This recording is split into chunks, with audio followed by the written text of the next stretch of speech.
4 conseils pour réduire le flux de la menstruation. Chaque organisme a ses propres caractéristiques. Lorsqu'il s'agit de la période menstruelle, une femme doit être très attentive à sa santé. Avez-vous un flux normal ou élevé? Suivez ces conseils pour le contrôler. Le flux vaginal protège le vagin de l'infection, le nettoie et l'hydrate. Cependant, il peut augmenter de façon significative pendant les règles et affecter la vie quotidienne d'une femme. Suivez ces 4 conseils pour réduire le flux menstruel. Les changements dans l'intensité des saignements pendant les règles peuvent limiter la qualité de vie d'une femme. Notre corps a un niveau d'hormones, comme les œstrogènes. Ceci détermine l'augmentation ou la diminution des pertes vaginales pendant les jours d'ovulation. Par conséquent, toute altération influence directement la qualité de votre vie au cours de cette période du mois. Conseil pour réduire le flux des menstruations. La première chose à faire est de consulter un médecin. De cette façon, vous pourrez confirmer que l'intensité de votre flux n'est pas le résultat d'un déséquilibre interne plus important. Mais vous pouvez appliquer ces conseils pour réduire le flux. 1. Améliorer le régime alimentaire. Choisissez des aliments sains et riches en nutriments, comme les protéines, les aliments riches en fer et les produits laitiers, pour le calcium.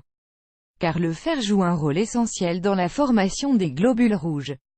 En effet, une carence en fer peut provoquer des saignements abondants. La vitamine C a un effet synergique, car elle est nécessaire à l'absorption efficace du fer. Incorporez dans votre régime les aliments qui contiennent ces 2 éléments pour combattre la ménorrhagie. Nous vous suggérons de consommer les aliments de la liste suivante: fruits secs, légumes verts, yaourt, fromage, orange, fraises ou fruits rouges, pruneaux secs, abricots. 2. Prendre des suppléments. Améliorer les effets des aliments sur votre corps en prenant des suppléments de fer, de manganèse, de zinc, de calcium et de vitamine B6. Vous pouvez les prendre dans un supplément multivitaminique ou bien chacun séparément. Les suppléments de fer aident à réduire le flux menstruel. La vitamine B convertit l'excès d'œstrogènes dans le foie et favorise la synthèse des prostaglandines. Celles-ci sont essentielles pour réduire la formation de caillots sanguins anormaux.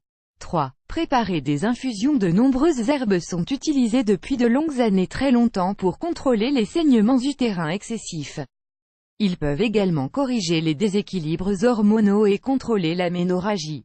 Buvez des infusions des plantes naturelles ci-dessous, car elles sont idéales pour le soulagement rapide, la production de progestérone et la relaxation des muscles utérins. Alchimie, pied de lion, capsella, bourse de pasteur, arbre au poivre, cannelle, feuille de framboisier. 4.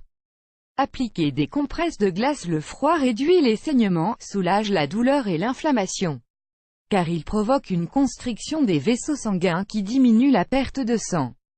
Vous devriez placer un sac rempli de glaçons sur votre abdomen. Laissez reposer pendant 20 minutes maximum, retirez-le, puis positionnez-le à nouveau, pendant 2 à 4 heures. Faites le temps que les symptômes durent. Si votre peau est trop froide ou engourdie, retirez la compresse de glace. Nous vous recommandons de lire Comment combattre l'inflammation et les gaz intestinaux grâce à l'aloe vera et la papaye. Et quand n'est-ce pas normal? Savoir quelle quantité de flux est normale et quel type de saignement devrait exister dans chaque cycle est une préoccupation fréquente. Il y a des altérations qui peuvent être mesurées en tenant compte de la périodicité, de l'intensité et de la durée des menstruations. La périodicité doit être tous les 21 ou 35 jours.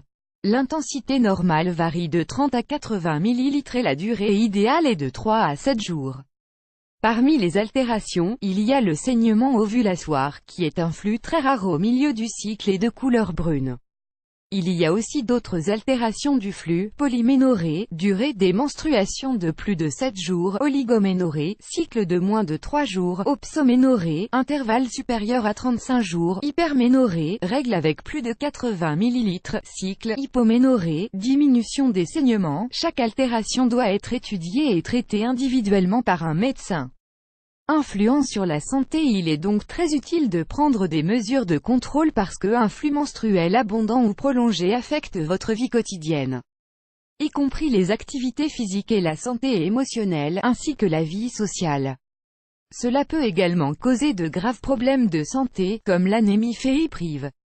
Le flux menstruel entraîne habituellement des étourdissements, de la fatigue, des maux de tête, des crampes, de l'essoufflement, une vision floue et de l'arythmie.